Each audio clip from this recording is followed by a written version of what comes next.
বাড়ির চারটে private car, যা গুনে ধরতেছে চলানোর মতো মানুষ নাই, সব আমার বাপের টাকা না। হুন্ডার তো অভাব নাই। আরে যে আমার পরে যে আমার কাছে আইফোন দেখতেছেন না, এই আইফোন আমার বাপের দেওয়া। আর বাপের তো আইফোনের অভাব নাই।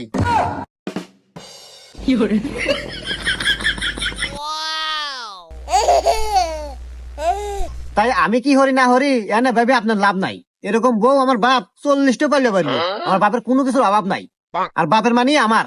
অত কথা বাদ দে, মেয়েটা দেন নিয়ে যাই। দাঁড়াও বাবাজি, আর বিয়ে সাহেব ও আমি আগেই জানি আজকে বিয়ে হয়ে যাবো, এই জন্যে আগেই কাজে আনিয়া আমি ঘরের মধ্যে বসে রাখছি। তাহলে আমি কাজে ডাক দিই। দাঁড়াও বাবা, সাওয়ালের বাপের সাথে আমার একটু পার্সোনাল কথা আছে। দেখছো বা তোমার বেটা বউ কি গুণিল, কি ভদ্র। বিয়ের আগে তোমার কত সম্মান দিতেছে। পার্সোনাল কথা কব, যাও পার্সোনাল কথা কও। যাও। আসেন আমরা ভিতরে যাই।